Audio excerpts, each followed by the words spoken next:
안녕하세요. 결혼 5년 차에 이혼한 30대 직장인입니다. 불행인지 다행인지 전 남편과 사이에 아이는 없었기에 좀 더 이혼이 쉬웠던 것 같습니다. 최소한의 책임감과 예의도 없는 미성숙한 인간이랑 결혼을 해서 참 마음고생 많이 했던 것 같아요. 연애할 때만 해도 참 좋았는데 이혼을 할 때 남편과의 사이는 최악이었기에 과거의 일이 마치 전생처럼 느껴지기도 하네요. 남편과 저는 제 친구 커플에 의해서 만나게 되었습니다. 남편은 스타트업에서 일하는 개발자였고 저는 2차전지 개발 회사에서 개발자로 일하고 있었습니다. 사귈 때만 해도 너무 행복했죠. 재밌고 얘기도 잘 통하고 항상 만나면 할 말이 넘쳐나는 커플이었습니다. 주량도 똑같고 생각하는 가치관도 비슷하다고 느꼈기에 마치 완벽한 반쪽 같기도 했죠. 남편의 연봉은 저보다 적었지만 그래도 둘 다 개발자로 일했기에 직업에 대한 것도 안정적이었습니다. 처음 사귈 때는 둘 다 결혼 생각이 없었어요. 저는 결혼에 대한 막연한 두려움과 걱정이 컸었는데 남편도 마찬가지라고 하더군요. 근데 사귀다 보니 서로가 너무 잘 맞고 또 이런 남자라면 결혼해서도 너무 재밌게 잘 지낼 수 있을 것 같았습니다. 그래서 결혼 이야기를 하게 되었는데 그 남자가 자기도 저를 만나면서 결혼에 대한 가치관이 바뀌었고 또 저랑 결혼도 하고 싶어졌대요. 하지만 그 전까지 결혼 생각이 없었기에 결혼 자금을 준비한 게 없다고 했습니다. 그래도 저는 괜찮았던 게요. 저희 친정은 어느 정도 여유가 있는 편이었거든요. 저희 아버지는 한방병원을 운영하는 한의사였는데요. 저 결혼할 때 집을 해주실 수 있다고 했습니다. 너만 행복하면 엄마랑 아빠는 그걸로 됐어. 다만 네가 선택한 삶이니까 힘든 일이 있더라도 후회하지 말고 열심히 살아. 뭐 시댁 형편이 좀 마음에 걸리긴 하지만 그래도 만나뵈니 시어머니 될 분이 성품이 좋은 분 같더라. 저희 부모님도 하나밖에 없는 딸, 비슷하게 여유 있는 수준의 집에 시집 보내고 싶으셨겠죠. 하지만 제가 좋아하는 사람이니 저를 믿고 응원해 주셨습니다. 남편도 그런 저희 부모님께 굉장히 고마워했고요. 남편은 자기가 직장 생활하면서 모아놓은 2천만 원이 전 재산이라며 모두 저에게 주었습니다. 결론적으로 남편은 결혼할 때 2천만 원을 해왔고 나머지는 다 제가 한 거죠. 시댁 형편이 어때서 그랬냐고요? 남편은 오래되고 낡은 외곽 지역의 주택에서 살았습니다. 인사를 드리러 갔을 때 집이 너무 오래되고 낡고 부서진 데도 많아서 좀 놀랐어요. 티는 안 내려고 했지만 그런 집은 처음 봤거든요. 아버님은 학원 차량 운전기사 일을 내내 하시다가 그 후에는 작은 기사식당을 열어 운영하셨다고 했습니다. 어머님도 거기서 일하셨고요. 어머님은 생활력이 강하고 부지런하고 검소하신 분이었는데요. 제가 가만 보니 시댁 형편이 어려운 건 시아버지 때문이 크더라고요. 아버님은 술을 심하게 좋아하셨고 돈 문제, 여자 문제로 어머니 속도 많이 썩힌 분이라고 했습니다. 집 형편도 안 좋지만 시아버지 될 사람이 여성 편력에 알코올 중독에 솔직히 지금 같으면 절대로 결혼 안 할 조건인데 그땐 저도 뭔가 단단히 씌었던 것 같아요. 하지만 그나마도 다행이라 해야 할지 어머님은 참 좋은 분이었습니다. 말씀이 많지는 않으셨지만 마음이 깊고 따뜻한 분이라는 걸 충분히 느낄 수 있었죠. 어머님은 저에게 해준 것이 없는 것에 대해 몹시 미안해하셨어요. 시어머니로서 아무것도 못해줘서 미안하다고 자주 그러셨는데 말로만 그러신 게 아니라 진심으로 미안해하시는 게 보였어요. 특히 저희가 시댁에 이것저것 사들고 가면 어쩔 줄 몰라 하셨습니다. 아가, 돈 쓰지 말라니까 뭘 그렇게 사들고 오니? 다음부터는 그러지 마라. 빈손으로 와. 저희 부모님이 시댁 갈 때 절대 빈손으로 가지 말라고 하셨어요. 그리고 이거 비싼 것도 아니에요. 부담 가지시지 말고 드세요. 아휴, 너네 먹지 참 미안하게. 어머님은 늘 미안해하시고 없는 살림에도 제가 좋아하는 반찬이나 음식을 꼭 챙겨주려 애쓰셨습니다. 어머님이 너무 좋으신 반면 아버님은 불평불만이 많으셨어요. 특히 저희 부부가 시댁에 자주 안 오는 걸 못마땅해 하셨죠. 예전 같으면 결혼해서 시부모 모시고 사는 게 당연했어. 너희들끼리 좋은 집에서 편하게 살면 여기에 자주 오기라도 해야 될 거 아니냐? 아버님이 술 드시고 그런 소리를 할 때면 어머님이 기겁을 하셨습니다. 직장 다니느라 바쁜 애들한테 그런 소리 좀 하지 말아요. 바쁜 애들 뭘 자꾸 오라 가라 해요. 당신이 그렇게 물러터지게 행동하면 안 되는 거야. 시어머니가 돼서는. 시어머니가 뭐 어쨌다고. 결혼한다고 해준 것도 없어서 미안하구만. 사돈댁에서 애들 편히 살라고 집까지 해주셨는데 우린 해준 것도 없는데 그런 소리까지 하지 말아요.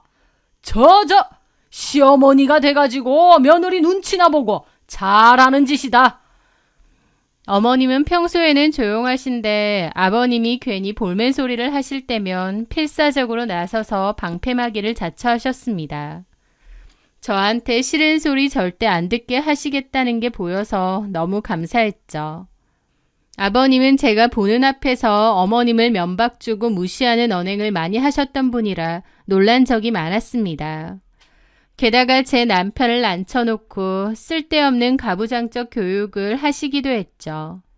여자는 남자가 길들이면서 살아야 한다느니, 남자가 돈주머니를 차고 있어야 여자가 남자를 우습게 안 본다느니, 이런 말씀을 제가 듣는 데서도 하시는 겁니다. 그런 소리를 듣고 남편은 고개를 끄덕끄덕하며 맞장구를 쳤죠. 물론 아버지 말이 다 맞아서 그랬다기보다 적당히 맞춰드린 거지만요. 하지만 사람이 환경에 영향을 받는 동물이잖아요. 남편은 필사적으로 자기는 아버지와 다르다고 부정하며 살았지만 막상 결혼해서 보니 남편에게선 아버님의 모습이 꽤 많더군요. 그리고 그런 특징은 시간이 갈수록 더 심해졌고요. 신혼 초 저와 남편이 가장 많이 다퉜던 것만 해도 가사 분담 문제였습니다. 둘 다 맞벌이를 하는데도 남편은 자기 몸만 깨끗하게 할 줄 알았지 집안일엔 관심이 없었거든요. 그래도 그때는 남편이 제 눈치를 보던 때라 제가 잔소리하면 눈치라도 보고 고치는 척이라도 했습니다. 또 한 가지 싸울거리는 남편이 아버님을 닮아 술을 너무 좋아한다는 거였습니다. 결혼하고 나서도 술자리나 친구 모임을 너무 좋아하는 거예요. 게다가 어디 나가면 있는 척하고 술값도 툭 하면 자기가 내는 겁니다. 거기까진 이해했는데 나중에서야 알게 된 거긴 하지만 여자 나오는 술집도 자주 가고 했더라고요. 하여튼 싫다 하면서 아버님의 모습을 굉장히 많이 닮았던 거죠. 그렇게 결혼해서 살던 즈음에 아버님의 건강이 급격히 안 좋아지시는 일이 생겼습니다. 그나마 가던 식당 못 나가셔서 어머님이 거의 전적으로 일을 하셨어요. 어머님은 식당 일도 하면서 아버님 끼니까지 챙겨드려야 되고 가뜩이나 마르고 수척해 보이는 어머님은 더 힘들어 보이시더라고요.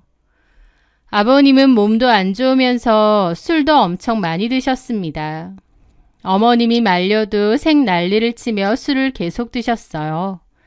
자기 몸은 자기가 잘 아는데 술을 먹어야 낫는다면서요. 하여튼 그렇게 고집을 부리고 병원을 오다니시다가 결국 돌아가셨습니다. 저 결혼하고 2년 만에 있던 일이었죠. 솔직히 말하면요. 이런 말 하면 안 되는 거 아는데 저는 어머님을 생각하면 차라리 잘 됐다고 생각했습니다. 아버님 때문에 어머님이 너무 힘들어 보이셨는데 이제는 좀 편히 사실 수 있지 않나 싶었거든요. 그런데 저희 부모님은 혼자 남은 저희 어머님이 걱정되셨던 것 같아요. 시어머니 혼자 되셨는데 혼자서 그 외진 곳에 사시는 건 좀 위험하지 않니? 좀 좋은 집에서 모시는 걸로 상의해봐라. 제 생각에도 그래야 할 것 같았습니다. 그때 저희 아버지가 좋은 얘기를 해주시더라고요. 저희 아버지는 한 지역에서 병원을 오래 운영하시면서 단골 환자분들이나 지인분들을 통해 알게 된 정보들이 많았습니다. 그래서 재테크에 관심이 많으셨는데요. 마침 시어머니 사시는 인근 도시에 대규모로 개발을 한다는 정보를 들으시고는 땅을 사야 한다고 말씀하셨어요. 그러면서 어머님이 시골집 한 돈으로 땅을 사시라고 했습니다. 확실한 정보니까 시어머니 시골집 처분해서 땅을 사도록 해. 시어머니가 살 집은 아빠가 도와드릴 테니 걱정 말고. 어머님께도 얘기를 전했는데 사돈께 도움을 받는 게 면목 없다며 거절하셨어요. 하지만 남편까지 설득하니 못 이기는 척 그렇게 하셨습니다. 어머님 시골집을 파는 게 오래 걸릴까봐 걱정했었는데 다행히 운때가 맞았는지 산다는 사람이 있어서 매도하고 친정아빠가 말한 땅을 매입해드렸습니다. 그런데 시골집 한 돈으로는 살 수 있는 평수가 너무 적더라고요. 그래서 저희 아빠가 일단 시어머니께는 나중에 말하라고 하고 돈을 더 보태 좀 더 큰 부지의 땅을 살 수 있었습니다. 물론 등기는 시어머니 앞으로 해드렸고요.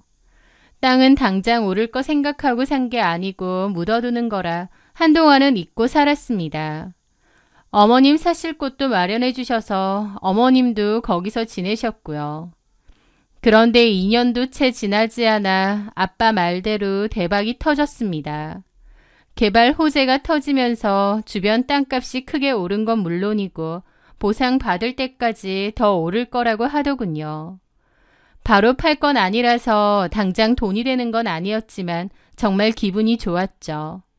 저도 아이를 슬슬 가져보려 계획하고 있었는데 그 일을 듣게 되면서 앞으로 좋은 일만 있겠구나 했어요. 남편 역시 그 땅이 대박이 나니 정말 좋아했고 어머님도 너무 고마워하고 좋아하셨죠. 모두에게 다 좋은 일이었습니다. 그런데 미처 몰랐습니다. 돈이 갑자기 생기니 본성이 튀어나온 건지 그 일을 시작으로 남편의 밑바닥까지 보게 되었거든요. 남편은 어머님께 땅을 일부 팔아서 자기를 달라고 조르기 시작했습니다. 엄마, 그거 나중에 판다고 얼마나 더 오른다고 그래. 그냥 지금 팔아서 그 돈 가지고 다른 데 투자하자고요. 사돈어른이 더 들고 있으라는데 왜 자꾸 그래? 그리고 너, 이 땅이 엄마 이름으로 되어 있다고 전부 네 거라고 착각하지 마라. 혜영이랑 사돈어른 아니었으면 우리는 그 땅 살 수도 없었어. 사돈어른 말 듣고 잠자코 있으면 되는데 왜 자꾸 팔라고 그러는 거야? 엄마, 나중대도 똑같다니까요. 그러지 말고 좀 팔아서 나 좀 달라고요. 어머님은 남편이 땅을 팔아달라고 조른다고 제게 몇 번 말씀하셨어요. 저는 어머님 땅인데 왜 자꾸 그러냐, 어디 쓰려고 자꾸 돈을 달라고 하느냐며 따졌고 그 일로 남편과 부부싸움이 몇 번 있었습니다. 남편은 어머님 땅이 대박이 터지면서 갑자기 허파에 바람이라도 단단히 든 것처럼 행동했거든요.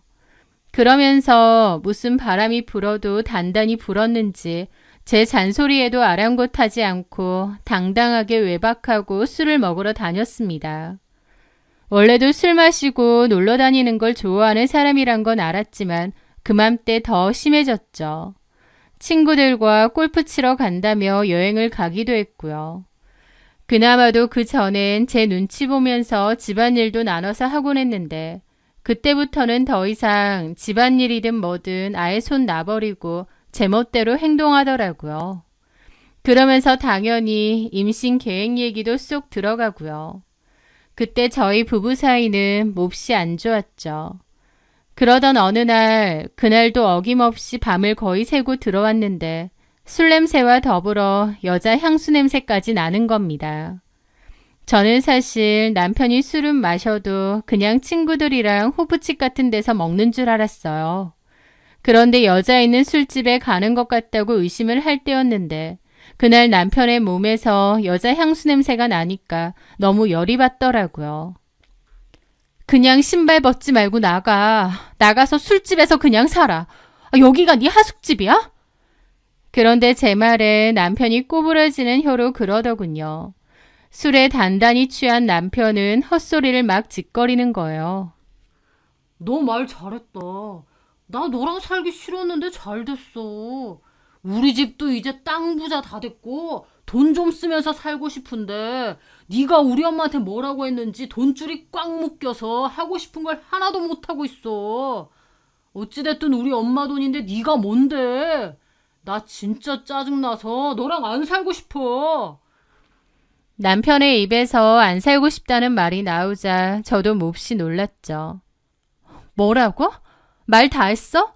그게 네 속마음이었니? 그래. 솔직한 말로 니네 집 좀 산다고 나 은근히 무시했지. 말은 안 해도 다 느껴.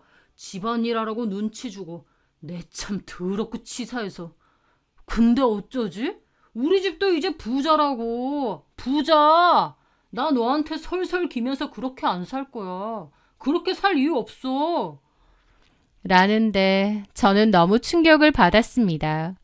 돈도 없는 거 사랑한다는 그 마음 하나로 결혼하고 함께 살았고 또 어머님 돈 벌게 해드리려고 노력했는데 이제 돈 좀 만지게 되니 저렇게 돌변하는 거예요. 물론 술 취해서 하는 말이었고 다음날 기억도 못하긴 했지만 어쨌든 남편의 진짜 속마음인 건 확실했습니다. 사람이 변한 건지 아니면 본성이 저랬는데 이제 와서 돈 좀 생긴 것 같으니 본성이 튀어나온 건진 모르겠지만요. 남편의 달라진 모습에 충격이 너무 컸는데 한편으로 남편이 갑자기 저런 소리를 한다는 게 뭔가 석연치가 않았습니다. 솔직히 남자가 와이프한테 이혼 소리 할 때가 언제겠어요. 다른 여자가 생겼을 경우죠. 확실한 건 아니지만 남편이 나를 속이고 있고 누군가 있다라는 생각이 들었습니다. 한번 의심이 가기 시작하니 그 의심은 걷잡을 수 없이 커지더라고요. 그렇게 저는 남편을 몰래 감시하기 시작했는데요. 얼마 지나지 않아 꼬리가 밟혔습니다. 남편 옷을 세탁하려고 하다 보면 꼭 주머니에서 노래방 라이터나 유흥업소에서 쓴 영수증이 나오곤 했는데 한 번은 무슨 모텔 이름이 적힌 라이터가 나온 거예요. 처음에는 그냥 술집에서 받은 건가 했는데 그 후로 같은 모텔 라이터를 다시 발견했습니다. 아, 여길 간 거구나 알겠더라고요. 라이터에 적힌 모텔을 찾아보니 심지어 저희 집에서 멀지도 않았습니다. 게다가 새벽에 남편 폰으로 전화 온 적이 가끔 있었는데 가만 보니 전화 오는 번호가 같은 번호더라고요. 저는 그 번호를 제 폰에 저장했는데 확인해 보니 여자였습니다. 이 여자구나 알겠더라고요. 확실한 외도 증거를 잡기 위해 남편 폰을 뒤졌더니 역시나 그 여자와 주고받은 메시지를 하나도 안 지우고 놔둔 겁니다. 저는 그것도 전부 제 폰으로 옮겨 저장해놨죠.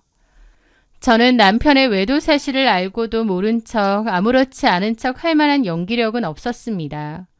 속이 뒤집어지는데 어떻게 그러나요? 그래서 바로 남편에게 따져 물었죠.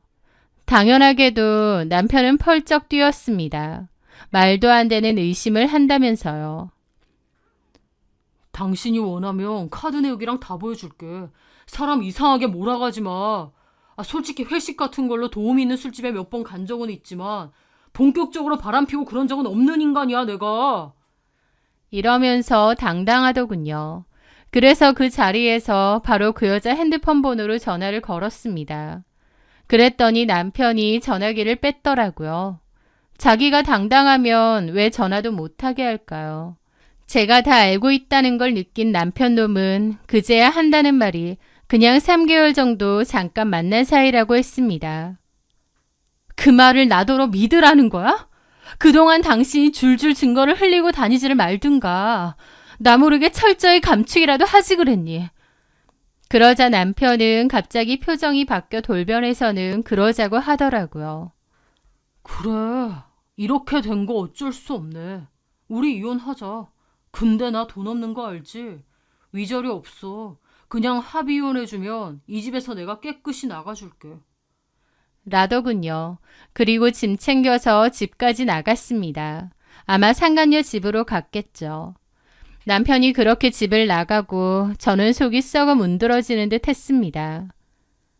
그렇게 남편이 집을 나간 후 친정 부모님께는 말도 못하고 시어머니한테 말했습니다. 어머니, 현성 씨가 저랑 살기 싫대요. 여자가 생겼다고요. 이제 자유롭게 살고 싶대요. 저 이제 어쩌면 좋을지 모르겠어요. 어머님은 제 말을 들으시고 몹시 놀라셨죠. 세상에, 그거 완전 미친놈 아니야. 지한테 분에 넘치는 마누라 얻었으면 평생 고맙게 생각하고 잘하고 살 것이지. 여자라니. 지네 아빠 하는 짓 그대로 따라하네. 어머님도 아들에 대한 실망이 몹시 크신 듯 했습니다. 내일 내가 갈 테니 너 출근하지 말고 집에 있어라. 저희 집에요? 현성 씨도 집에 없는데. 너한테 줄 게 있어서 그렇다. 일단 내일은 출근하지 말고 집에 있어. 알았지? 어머님은 뭔가 결심한 듯 저희 집에 오신다고 하더라고요. 뭘 주신다는 건지 어리둥절했지만 일단 알겠다고 했습니다. 그리고 다음 날 어머님은 저희 집에 오셨습니다. 그런데 손에는 웬 서류봉투를 들고 있으셨어요. 헬쓱한 얼굴로 앉아있는 제 등을 쓰다듬어 주시더니 입을 여시더군요. 너 내일 내가 많이 생각해봤는데 우리 아들은 너를 담을 그릇이 못 되는 것 같다. 너 같은 와이프가 어디 있다고. 복을 지발로 찬 거지. 아무리 내 아들이라고 해도 이해를 못하겠어. 생전 지아버지도 저렇게 계집질하면서 내 속을 썩였는데 내가 겪어봐서 아는데 주위에서 아무리 말려도 소용없다. 눈이 완전히 돌아가서 다른 거는 안 보일 거야. 저는 그 말에 어머님께 물었습니다. 어머님 말씀은 어머님도 저 그냥 이혼하길 바라시는 거예요? 어머님은 제 말에 고개를 가로저으시더라고요. 그러면서 아들 자식 이혼하라는 엄마가 어디 있겠니? 그런데 너 생각하니까 너한테도 미안해서 참고 살라는 말은 못하겠다. 그러면서 저에게 서류를 주시더라고요. 자, 이거 받아라. 엄마 땅 등기 권리증이야. 갑자기 등기 권리증을 내미는 어머님께 놀라 물었습니다. 이걸 왜 저한테? 제 말에 어머님이 말씀하셨습니다. 엄마는 이 땅 산 거 다 네 덕이라고 생각하는 사람이야. 너 아니었으면 이럴 생각이나 했겠니? 사돈 어른들께서 나 살 곳까지 마련해 주셨는데 그렇게 안 도와주셨으면 나 혼자서 고생하면서 그러고 살고 있었을 거야. 그래서 이 땅 절반은 너한테 언젠가는 주려고 했어.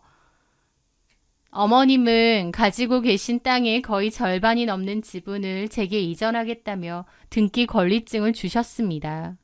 증여세 걱정하지 말고 등기 이전하라고 하시면서요. 어머님의 결정이 너무 놀라웠죠. 미워도 그래도 친아들한테 이걸 주시면 주셨지. 이혼하면 남남인데 저한테 이걸 주시다니요. 저를 위한다는 어머님의 진심이 느껴지더라고요. 그냥 말만 적당히 저를 달래려 하는 게 아니라 진심으로 미안해하시고 진심으로 저를 위한 선택을 하길 바라시는 거였어요. 절대 네 남편한테는 말하지 말고 등기 이전 끝나면 이혼해라. 개망나니 같은 놈하고 사느라 고생 많았다. 네 덕에 인간 좀 되려나 했는데 술 좋아하고 여자 좋아하고 지네 아빠 닮은 본성은 못 고치는 건가 보다. 아직 나이도 젊은데 너도 마음고생 그만하고 재미나게 살아야 되지 않겠니? 이러셨습니다. 어머님의 진심이 너무 느껴졌지만 차마 이걸 받을 순 없었어요. 어머니, 그런데 이건 다시 들고 가세요. 이혼할 때 하더라도 제가 이 땅을 바란 것도 아니고요. 아무 소리 말고 내 말대로 해. 네 친정아버지가 돈 보태주신 거 아니었으며 이만큼 사지도 못했을 거 나도 다 알아. 최대한 빨리 등기 해놓으렴. 어머님은 제게 서류를 주시고는 돌아가셨습니다. 어머님께 받은 서류를 들고 한참을 고민한 끝에 결국 어머님 의사대로 그 땅을 받기로 했습니다. 남편한테 위자료 받는 셈 치고요. 솔직히 저도 남편이 저렇게 나오는데 계속 붙잡고 억지로 살 생각도 없고 어느 정도 이혼에 대한 마음은 있었습니다. 그런데 저렇게 뻔뻔하게 상간녀 집에 살면서도 돈 없다고 배째라고 나오면서 위자료도 얼마 못 준다고 나오는 게 괘씸했는데 그래 나도 이 마당에 받을 거 받자 싶었습니다. 어머님이 그렇게 하라고 하셨으니까요.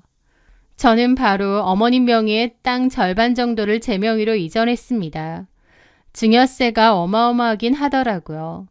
어머님은 어디서 돈이 나셨는지 증여세도 내주셨습니다.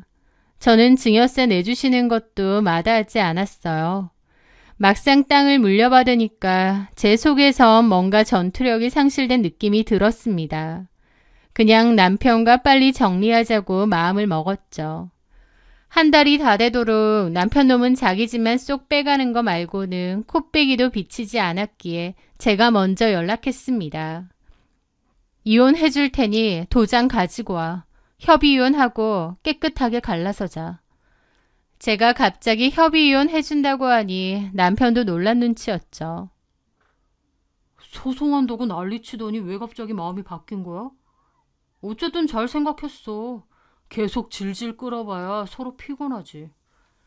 남편은 제가 이혼해주겠다고 순순히 나오니 아주 들떠서는 당장 도장을 가지고 오겠다고 하더군요.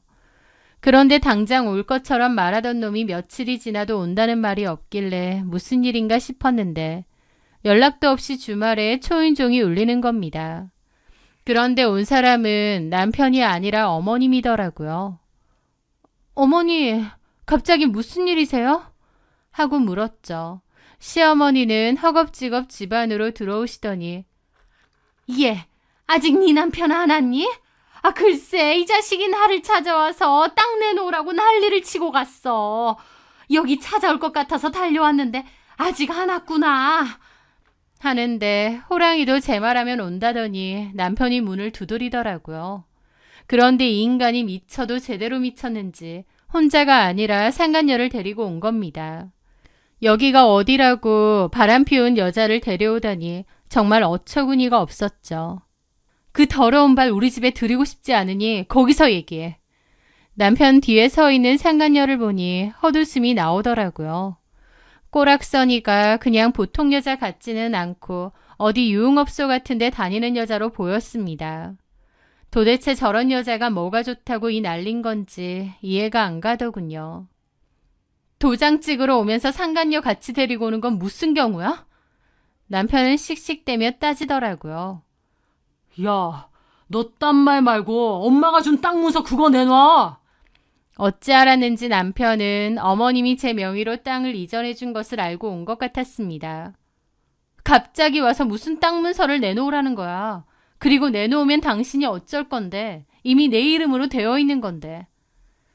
등기 이전이랑 도장이랑 인감 다 내놔. 네가 뭔데 우리 엄마 땅 허락도 없이 가져가는 거야. 그러자 옆에 있던 상간녀는 남편을 부추기듯이 뭘 물어보고 있어. 그냥 자기가 들어가서 뒤져보면 되잖아. 어디다 뒀는지 대충은 알 거 아냐. 라며 속삭이는 겁니다. 꼬라지를 보니 상간녀가 같이 찾아가자고 한 것 같더라고요. 상간녀도 보통 넥이 아닌 것 같고 남편도 등신 머저리 같았습니다. 그 꼴을 보시던 어머님이 서류를 내미셨습니다. 자, 여기 있다. 이게 뭐예요, 엄마? 등기부 등본이지 뭐야. 네가 직접 확인해라. 이미 네 처한테 지분 절반 다 넘겨줬으니 너도 정신 차리고 포기해. 남편놈은 그 말을 듣더니 손까지 떨며 등기부 등본을 확인하고는 고래고래 소리를 질렀습니다. 엄마, 어떻게 이럴 수가 있어? 아들인 내가 아니라 어떻게 며느리한테 땅을 주냐고! 라면서 저한테 따지는 겁니다. 네가 순진한 우리 엄마 꼬드겼지? 그러면서 막 저한테 다가가려는데 어머님이 그 사이를 막아서셨죠. 저는 지지 않고 남편에게 말했습니다. 그 땅이 진짜 네 거라고 생각해? 어머님이 땅 사실 때 우리 아빠가 돈 보태주신 건 기억 안 나? 나 그거 돌려받은 것뿐이야. 내 땅 내가 돌려받고 나머지는 어머님 거고. 그 땅에 네 몫은 없어.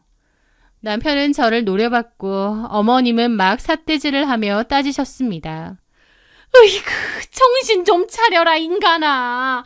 복덩이 같은 네 마누라 속이고 몰래 만난다는 기집애가 고작 저런 기집애야? 너 어쩜 니네 아빠랑 하는 짓이 그렇게 똑같냐? 내가 무슨 아빠랑 똑같아요. 피는 못 속인다더니 너나 저 여자나 제정신이야? 똑같은 것들끼리. 아휴. 너 그냥 내 아들도 하지마. 아들이라고 하기도 쪽팔려. 엄마 누구 편이에요 진짜. 내가 아들인데 왜 제 편을 드냐고요. 네가 이러고 다니는데 내가 어떻게 네 편을 들어. 제발 후회할 짓 좀 하고 살지 마. 니네 아빠 보고도 느껴지는 것도 없든. 어머님의 진심 어린 호소에도 남편은 저를 노려보더니 상간녀 데리고 확 가버리더라고요. 게다가 어이없게도 남편은 제게 민사소송까지 걸었습니다. 부당이득이라고 하면서 돌려달라고요. 제 이혼소송 담당해주시는 변호사님이 코웃음을 치더군요.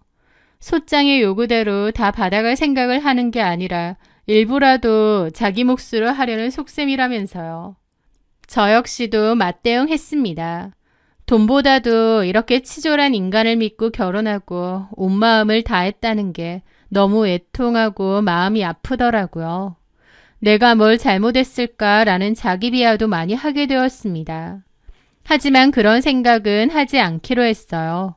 남편놈이 애초에 그런 인간이었던 거지 내 탓이 아니라고요.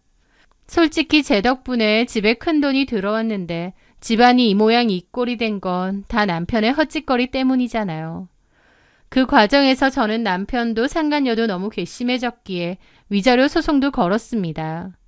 원래는 어머님께 땅을 받았기에 위자료 소송 없이 그냥 넘어가려 했는데 너무 괘씸해서 안 되겠더라고요. 그렇게 이혼소송, 위자료 소송을 진행했고 결국 제 승소로 위자료 각 1,500만 원씩 3천만 원을 지급하라는 판결이 나왔습니다. 그리고 남편이 건 민사소송은요. 황당하게도 1심 재판 전에 이유 없음으로 기각되었습니다. 어찌나 어이가 없는지 웃음이 다 나오더라고요. 저희 쪽에서 답변서 준비도 철저히 했는데 뭐 해보기도 전에 끝난 거죠. 남편 놈은 제가 순순히 이혼해준다고 할 때 하지 괜히 저 건드려서 위자료까지 뱉어내야 했습니다. 그렇게 많은 다툼 끝에 겨우 이혼을 하게 되었네요. 몇 년 사이에 인생 경험 참 많이 한 것 같아요.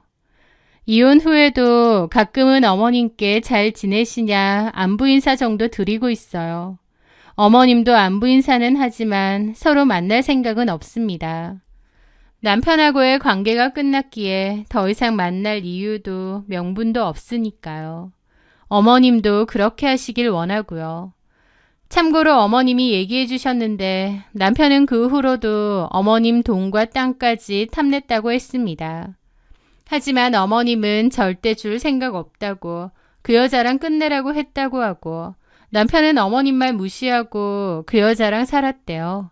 그러다가 서로 대판 싸우고 엄청 안 좋게 헤어졌다고 하더라고요. 불륜 주제에 뭐 대단한 사랑이나 하는 듯 착각했겠지만 그게 얼마나 가겠나요? 그 여자도 남편에게서 받을 땅이니 뭐니 있는 줄 알았겠지만 그게 아닌 걸 알고 바로 떨어져 나간 모양이었죠. 남편은 뒤늦게서야 후회하니 어쩌니 했다는데 어머님이 후회는 알아서 하고 행여나 저 찾아가거나 괴롭힐 생각하지 말라고 단단히 경고하셨다고 했습니다. 이미 끝난 관계고 후회를 해도 너 혼자 하라고요. 그런 말씀까지 하신 걸 보면 남편은 망난이어도 어머님은 참 좋은 시어머니였던 것 같아요. 어쨌든 자식인 아들 편에 서게 될 수밖에 없을 텐데 그러지 않고 며느리 입장에서 저를 이해하고 도와주셨으니까요. 어머님은 아직까지도 저에게 미안해 하시지만 저는 어머님께 감사하다고 말씀을 드리고 싶어요. 마음고생 많이 했지만 어머님의 말대로 아직 저 많이 젊고 계속 상처에만 갇혀 지낼 순 없다 싶거든요. 이제는 제 행복 찾아서 잘 살아보렵니다. 마음의 상처는 시간이 지나면서 많이 옅어질 테니까요. 기나긴 제 사연 들어주셔서 감사합니다.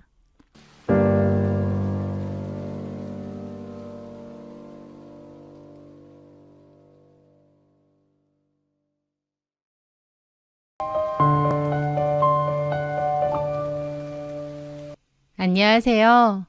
저는 1년 반 전에 결혼한 새댁입니다. 지금은 경기도의 한 오피스텔에서 남편과 살고 있습니다. 어쩌다가 신혼살림을 오피스텔에서 하게 되었냐고요? 저희도 시작은 번듯한 역세권 아파트였습니다. 남들은 저희 보고 큰 아파트에서 작은 오피스텔로 집을 옮겼으니 혹시 망해서 이사 간 거냐는 소리도 하던데요.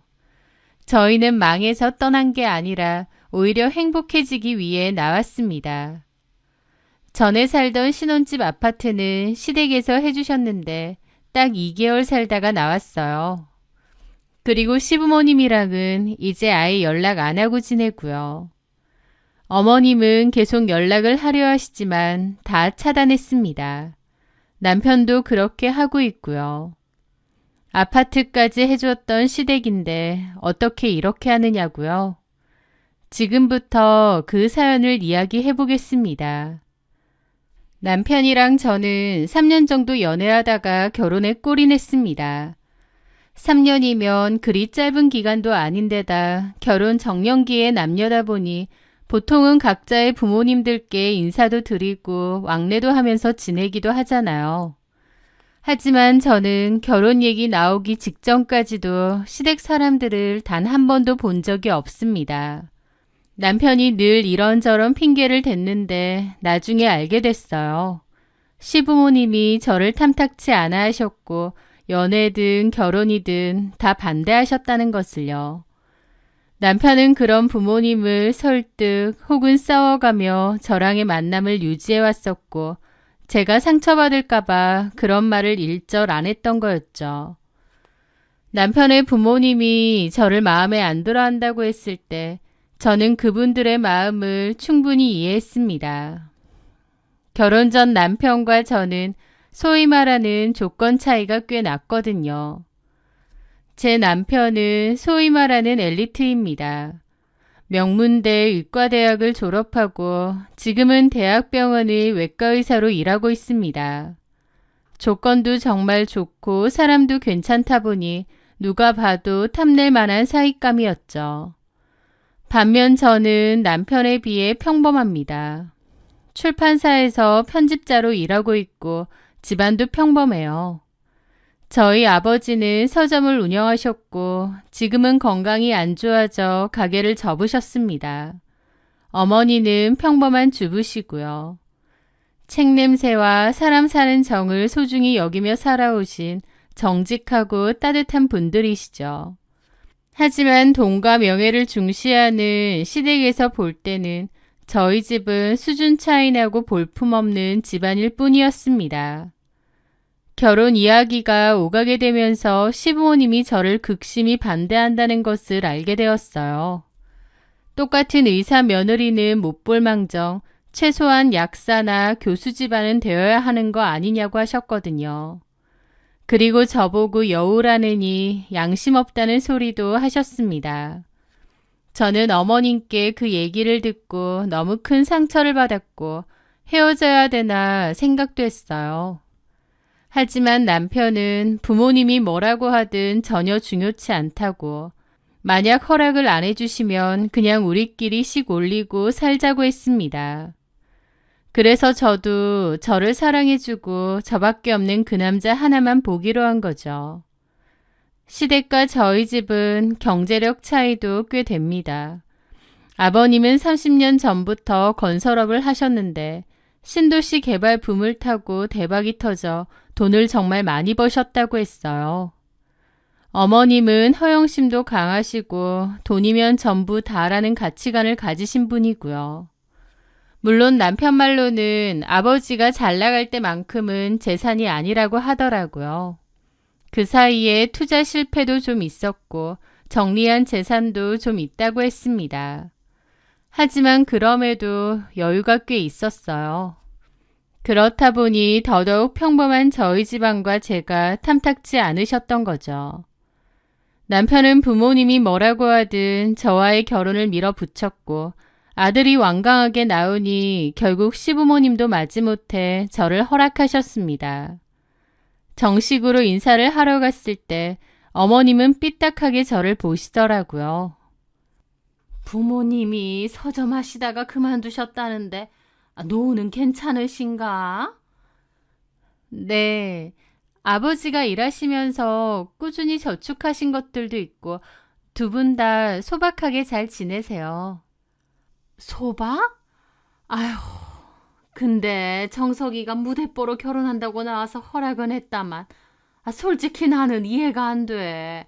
우리 정석이 의사에 집안도 이 정도인데 선영이는 본인이 생각해도 우리랑 차이 많이 난다고 생각하지 않아?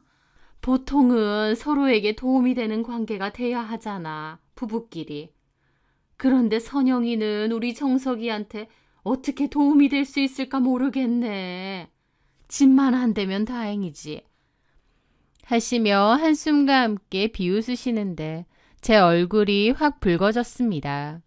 그런데 그 순간 남편이 버럭 화를 내며 어머니, 사람이 어떤 사람인지 봐야지 돈이나 배경이 뭐가 중요합니까? 이 사람이 제 곁에서 얼마나 큰 힘이 되어줬는지 어머니는 모르시잖아요.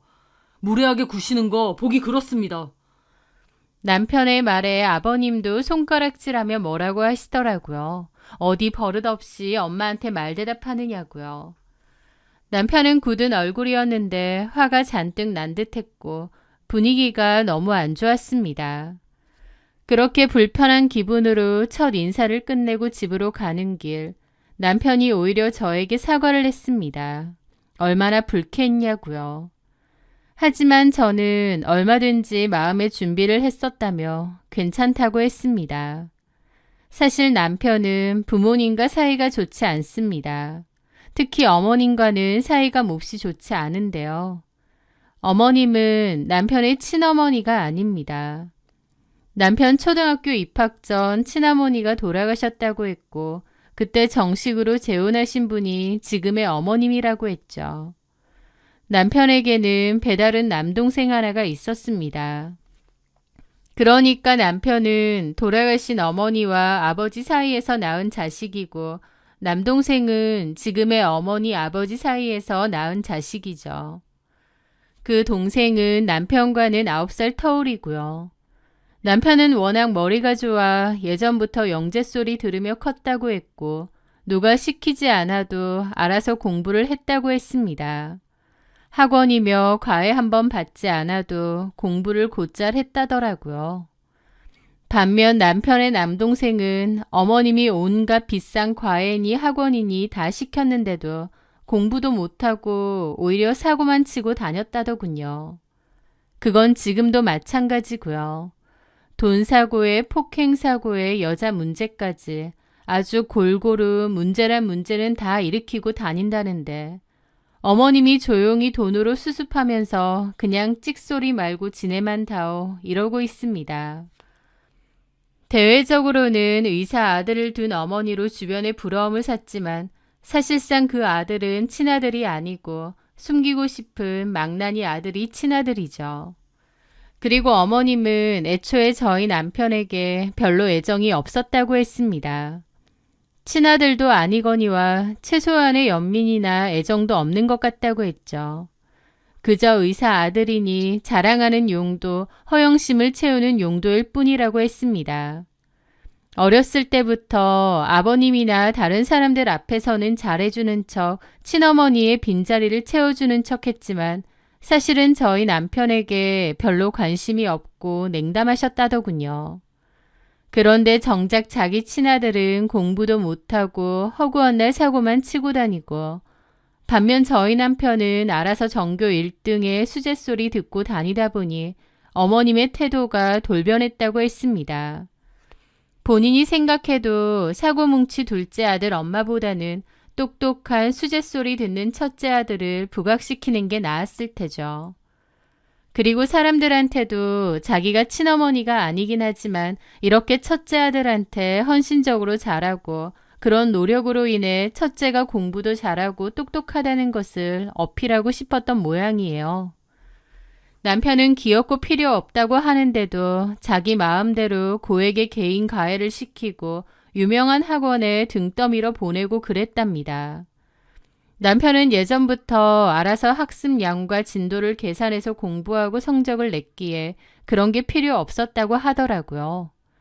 오히려 그런 간섭이 너무 부담스럽고 싫어서 안 한다고 여러 번 얘기했다는데 그럴 때마다 어머님은 왜 안 하느냐고 무조건 하라고 심하게 다그쳤다고 합니다.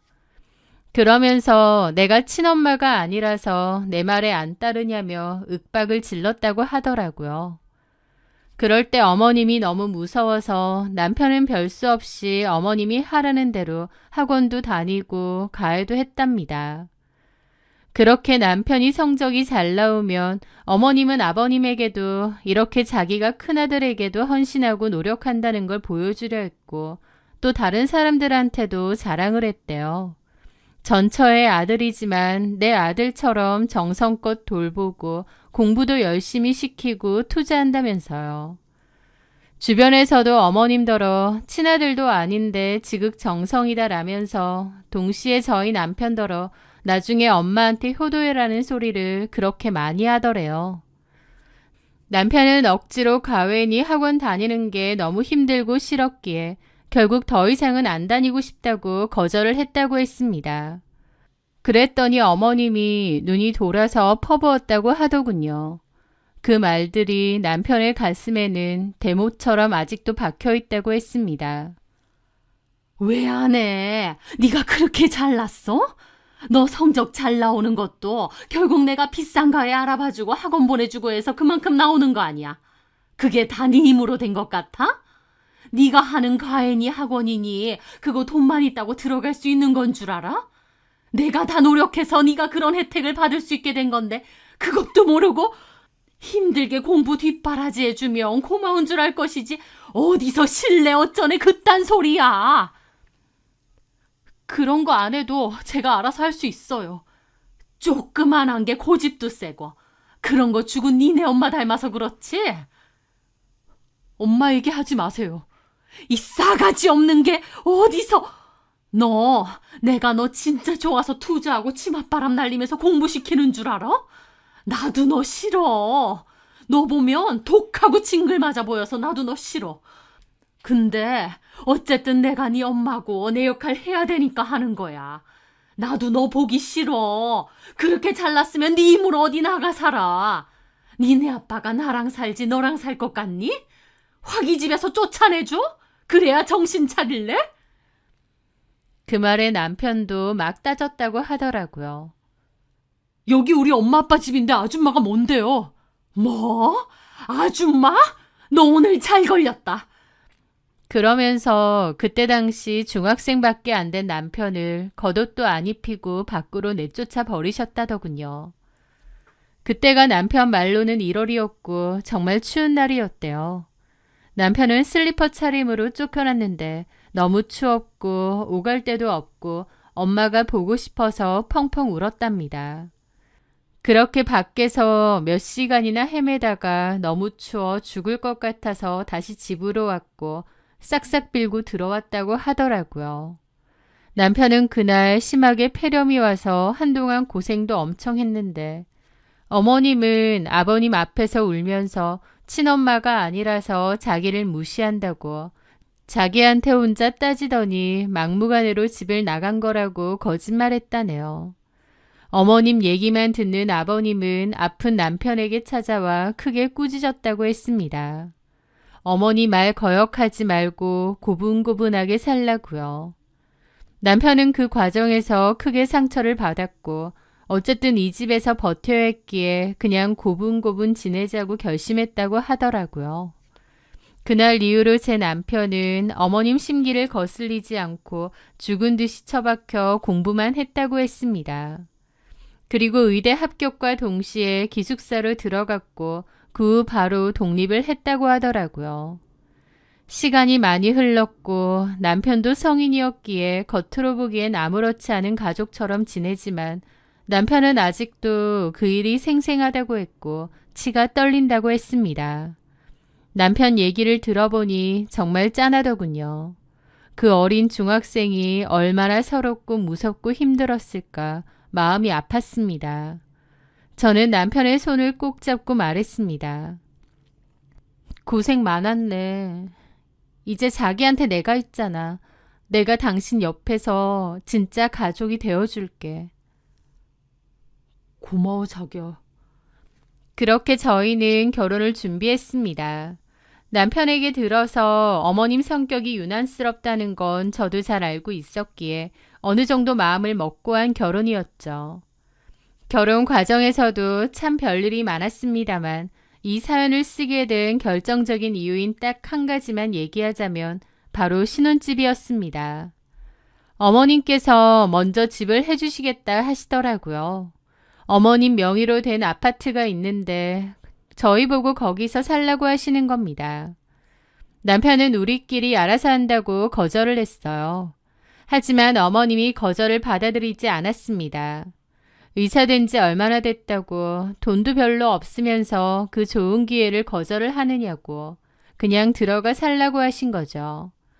어머님은 기본적으로 자신의 의견을 거절하는 걸 극도로 싫어하시는 분이었습니다. 어쨌든 남편은 그럼에도 우리끼리 알아서 하겠다고 다시 거절을 했는데 그랬더니 어머님이 저한테 전화가 와서 뭐라고 하신 거죠.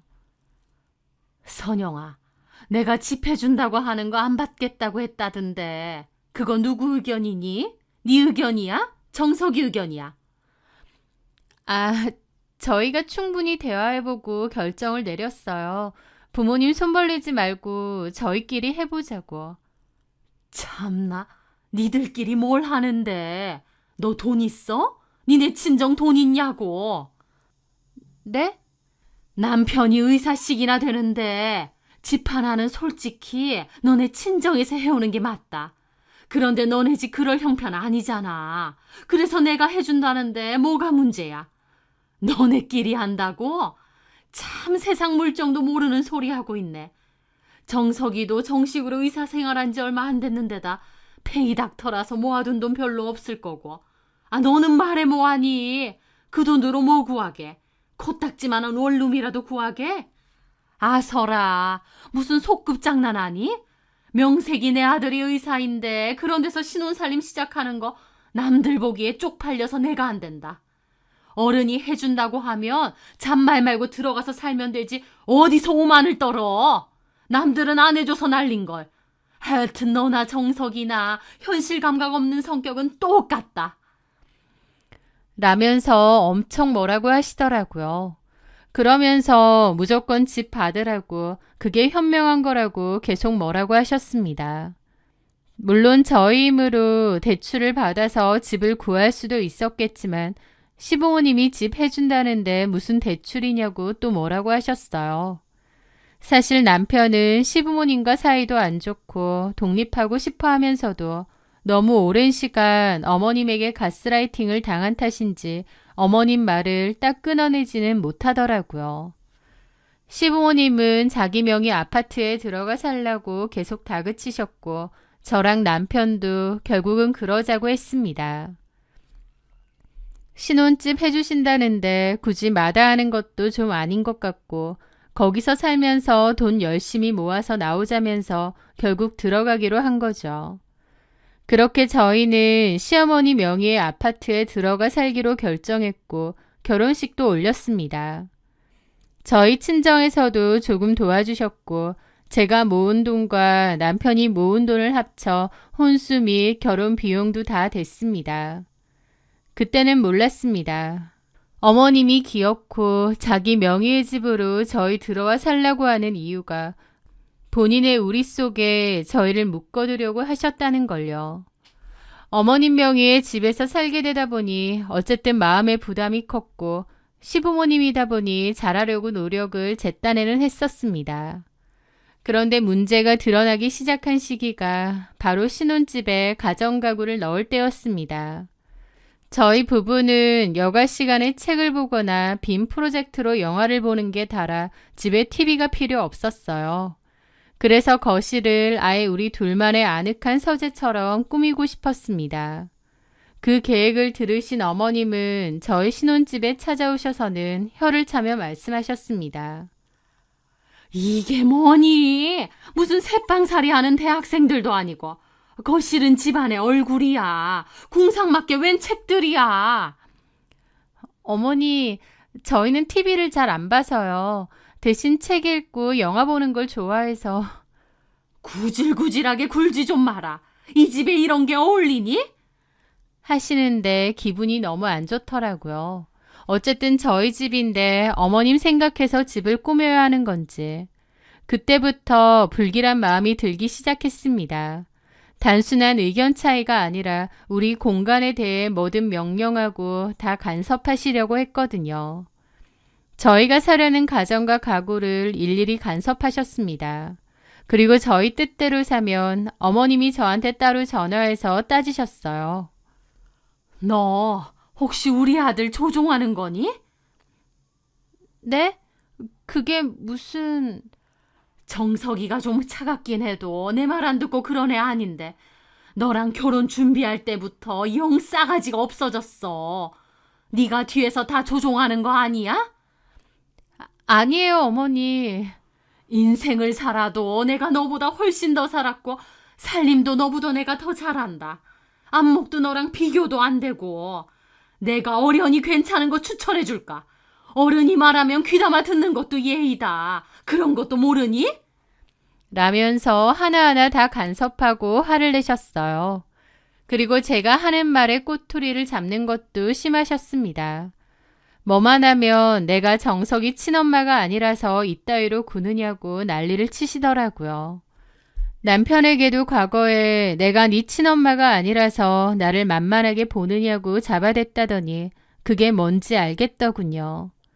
스트레스가 이만저만이 아니었고 남편이 참다 못해 한 차례 크게 화내고 집을 뒤집고 나서야 그나마 좀 잠잠해지셨습니다. 속 모르는 주변 사람들은 시댁에서 역세권으로 저 비싼 아파트를 해줬다며 부러워했지만 저는 전혀 행복하지 않았습니다. 마음 같아서는 안 받고 안 살고 싶은데 그것조차도 저희 의지로 안 되었던 거죠. 그뿐만이 아니었습니다. 저희가 입주 전 간단한 부분 인테리어를 하기로 했는데 그것도 다 어머님 마음대로 하셨습니다. 저희는 거실에 책장이 많으므로 아트월 벽이 필요 없다고 했는데도 어머님은 막무가내였습니다. 결국 안 하긴 했지만 어머님은 또 저희한테 실망했다며 화를 내셨죠. 지금 돌이켜보면 어머님은 하나부터 열까지 간섭하고 명령하면서 어머님의 손바닥 안에 저희를 두려고 했던 것 같아요. 그런 일이 반복될수록 남편은 저한테 너무 미안해했죠. 내가 괜히 들어오자고 그래서 미안해. 아니야, 나도 동의한 건데 뭐. 근데 어머님, 앞으로도 이렇게 사사건건 우리 일에 간섭하실까? 제 말에 남편은 고개만 숙일 뿐 아무 대답이 없었습니다. 그 후 신혼집에 가구와 가전이 다 들어오고 도배며 자잘한 수리까지 다 마무리되니 드디어 살만한 집이 되었습니다. 그리고 그 주 금요일에 남편 친한 친구들이 집들이 하라고 아우성이었어요. 그래서 먼저 남편 친구들을 초대해 간단하게 배달 음식을 시켜서 집들이를 했고 그 다음 날인 토요일엔 제 친구들을 불렀습니다. 오랜만에 친구들과 모여 웃고 떠드는 행복한 시간이었죠. 그런데 월요일 아침 출근 준비를 하는 제게 어머님의 전화가 걸려왔습니다. 너 그 집에 네 친구들 불렀니?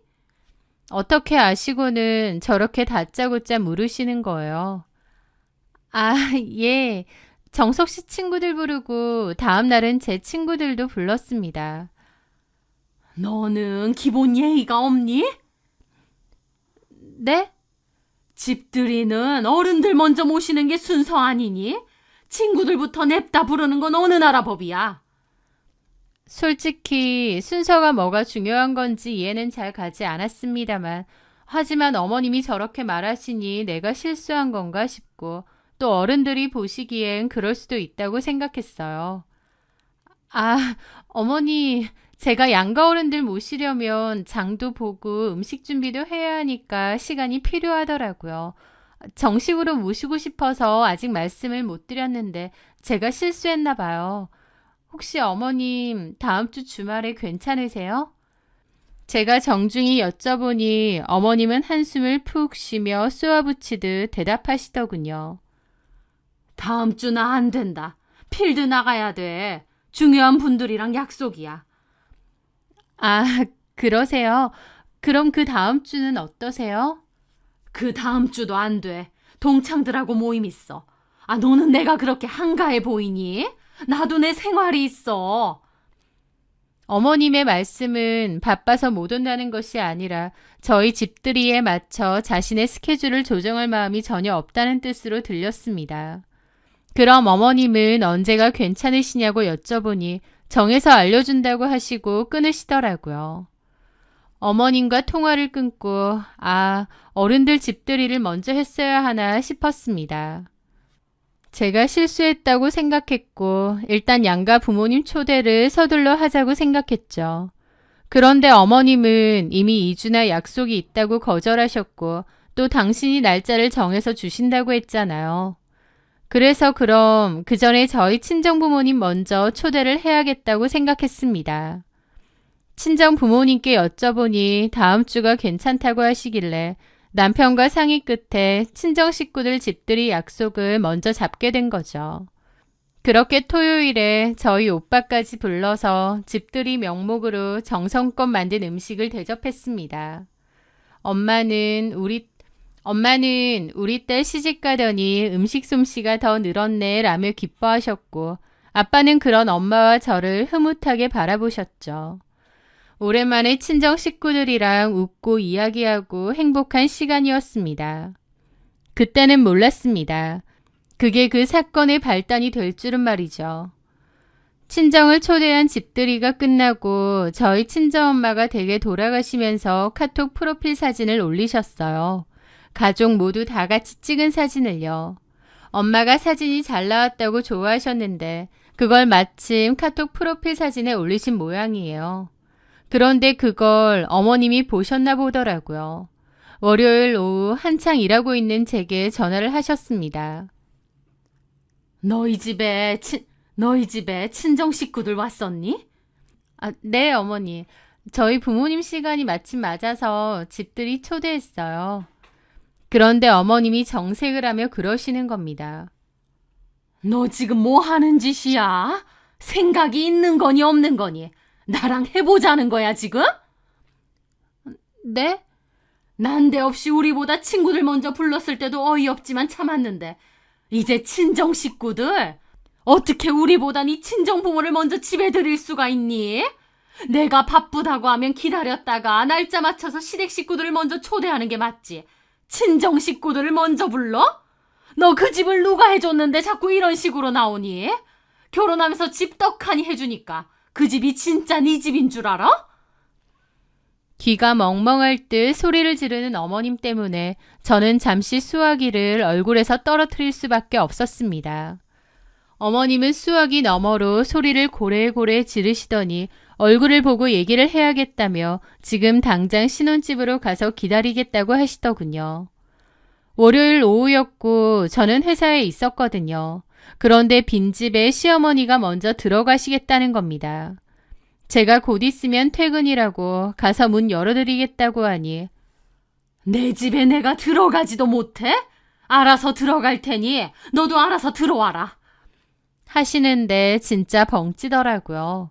저희 집 도어락 비번도 시어머니가 직접 정해주실 때부터 좀 그랬는데 내 집에 내가 가지도 못하냐는 식으로 하시니 저도 너무 기분이 상하는 겁니다. 아무리 집을 해주셨다 한들 어쨌든 저와 남편이 살고 있는 집이잖아요. 그런데 너무 막무가내이고 본인 마음대로 하려고 하시는 게 불쾌했습니다. 그렇게 어머님이 퇴근하고도 곧장 오라고 하고 전화를 끊었고 저는 남편에게 전화해 있었던 일을 다 말했습니다. 남편도 기가 막히다는 듯 본인이 알아서 해결하겠다고 하더군요. 그런데 해결이 되기는커녕 집에 들어가니 어머님이 거실 소파에 떡하니 앉아 계신 거예요. 그러고는 다짜고짜 집안 살림에 대해서도 뭐라고 하시더라고요. 너 부엌에 가스레인지 후드는 자주 안 닦니? 그렇게 게을러서 어디다 써? 냉장고 청소도 잘 안 해? 내가 그러라고 이 집 해준 줄 알아? 도대체 마음에 드는 데가 없다 너는. 라고 하시더라고요. 저는 벙쪄서 있는데 곧이어 그 얘기도 따지셨습니다. 이 집의 친정 식구들을 먼저 초대하는 법이 어디 있냐고요. 제가 아무리 상황을 설명해도 어머님은 제 대답이 전부 마음에 다 안 든다는 듯 고개를 저으시더니 이럴 때는 그냥 죄송합니다. 다음부터는 이런 일 없게 하겠습니다. 라고 말하는 거야. 알겠니? 너는 내가 도대체 어디까지 알려줘야 되니? 하시는데 저도 더 이상은 못 참겠더라고요. 웬만하면 좋게 하자 생각했지만 제가 왜 이런 폭언을 듣고 있어야 되는지도 모르겠고요. 그래서 저도 그랬습니다. 어머니, 솔직히 저희 친정부모님 먼저 부른 게 뭐가 잘못인지 모르겠어요. 어머님이 먼저 시간 안 된다고 하셨고 그래서 시간 되시는 저희 친정부모님 먼저 초대한 것뿐인데요. 라고 했더니 어머님이 갑자기 노여움을 이기지 못하고 들고 있던 핸드폰을 바닥으로 던지는 겁니다. 핸드폰 앞유리가 깨지고 강마루가 패이기까지 했죠. 어머님의 폭력적인 모습에 저도 경악했습니다. 네가 제정신이야? 어떻게 네 친정이 먼저 올 수 있냔 말이야. 이 집 해준 사람이 누군데? 이 집 누구 건데? 니네 친정에서 꼴랑 1,000만 원 해줘놓고 무슨 대접을 바라는 거야? 나처럼 집 해줄 여유도 없으면서. 그래서 저도 화가 나서 그랬죠. 어머니, 꼴랑 1,000만 원이라니요. 정석 씨랑 저 원래도 결혼자금 반반씩 하고 둘이서 부담하기로 했었어요. 거기에 저희 부모님이 1,000만 원이나 더 주신 거고요. 그런데 어떻게 그렇게 표현하세요? 너 이 집이 얼마짜린 줄 알고 지금 그딴 소리니? 이 집이 얼마짜린데 1,000만 원을 갖다 붙여? 저도 더 이상 참기 싫었습니다. 저희가 살겠다고 한 것도 아니고 어머님이 억지로 들어오라고 한 거잖아요. 어머니, 저희 여기 평생 살 것도 아니고 또 안 들어오겠다고 했는데 굳이 들어오라고 하신 건 어머님이시잖아요. 집들이 순서 가지고 저희 친정 흉범에 저한테 뭐라고 하시는 거 저도 더 이상 못 참습니다. 제가 참다 못해 질러버렸습니다. 결혼식 한 지 고작 2달도 안 되었을 때였죠. 어머님은 제가 내내거리며 순종적인 줄 알았는데 그때 저도 지지 않고 맞서 대더니 놀라신 듯 하더라고요. 그때 마침 남편이 집에 들어왔고 저랑 어머님이랑 대치 상태인 걸 알고는 놀라더라고요. 그렇게 싸움은 2차전이 시작되었고 남편이랑 어머님이랑 정말 목청 터져라 다퉜습니다. 그러면서 어머님은 내가 이런 꼴 보려고 너희들 들어와 살라고 한 줄 알아? 집 해준 사람한테 고마운 줄 모르는 것들은 이 집에서 살 자격이 없어. 당장 나가! 그 순간 제 옆에서 가만히 듣고만 있던 남편의 어깨가 부들부들 떨리는 것이 느껴졌습니다. 남편의 얼굴은 창백하게 질려 있다가 이내 평생 본 적 없는 깊은 분노로 붉게 달아올랐습니다. 그는 제 앞을 가로막고 서서 평생 자신을 억눌러 왔던 새어머니를 정면으로 마주보며 소리쳤습니다. 예, 나가겠습니다. 애초에 들어오고 싶지도 않았던 거 저희도 억지로 들어온 거예요. 이렇게 된 마당에 저도 할 말 좀 하겠습니다.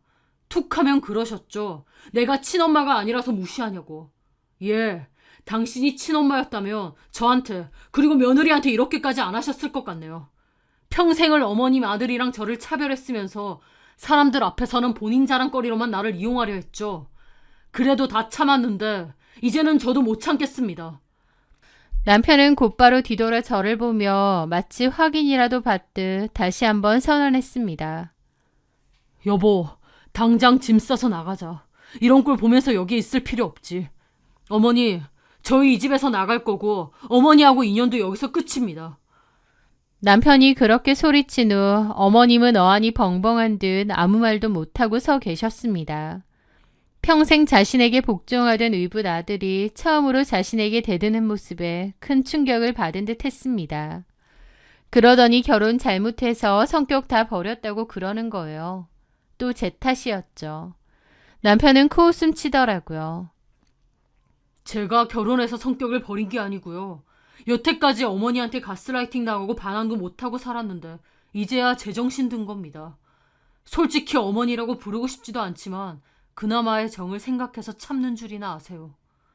당신은 아버지 새아내지 내 엄마가 아니에요.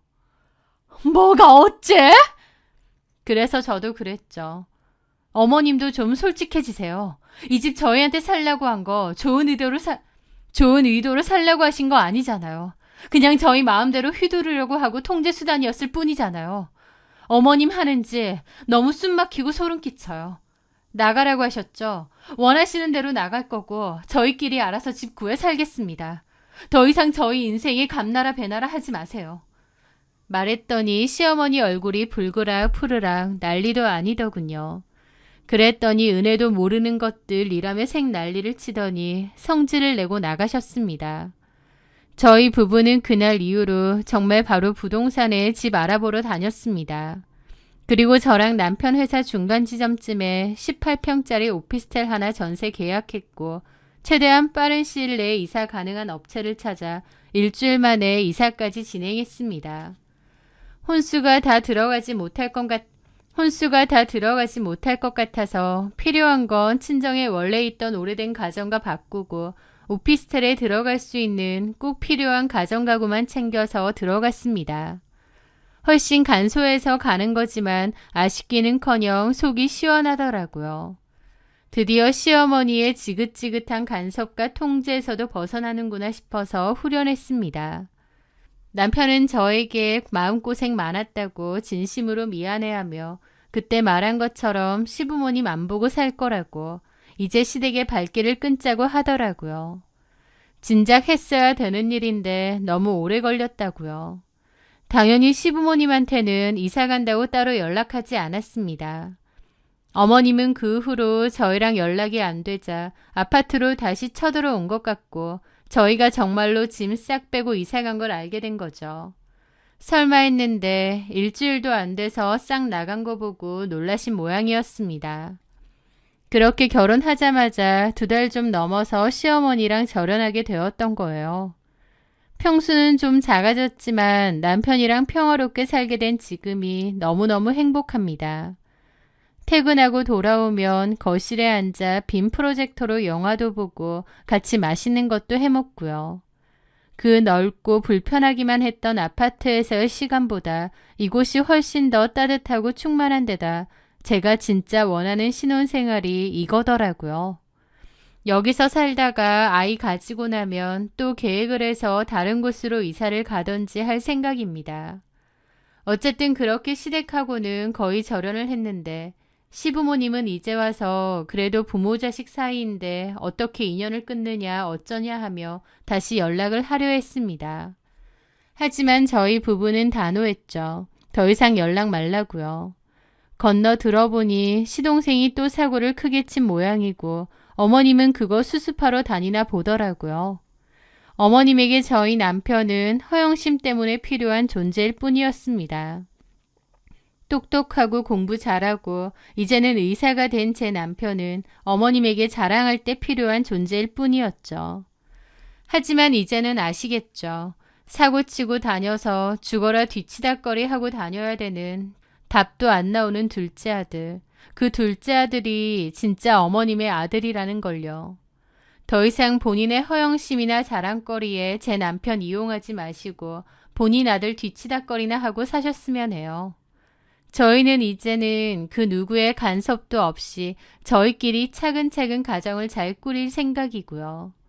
진정한 우리 집은 평수나 삐까뻔쩍한 인테리어로 결정되는 것이 아니라 그 안에서 온전한 우리 자신으로 숨 쉴 수 있을 때 완성된다는 것을 많이 느끼고 있습니다. 시어머니의 아파트는 넓고 번듯했지만 그곳은 저희 집이 아니라 그저 시어머니의 욕심이 머무는 공간이었으니까요. 지금 저희가 사는 작은 오피스텔은 비록 좁고 소박하지만 그 누구의 간섭도 없는 저희 둘만의 진짜 보금자리입니다. 이곳에서 저희는 비로소 진짜 부부가 되어가고 있습니다. 결혼은 한 사람의 인생에 또 다른 사람의 인생이 더해지는 것이지 어느 한쪽이 다른 쪽에 흡수되는 것이 아니라고 생각합니다. 저희는 이제서야 그 당연한 진리를 깨닫고 서로 존중하며 살아가고 있네요. 앞으로는 제 행복 제가 잘 지키며 살아가려 합니다. 제 긴 이야기 끝까지 들어주셔서 감사합니다.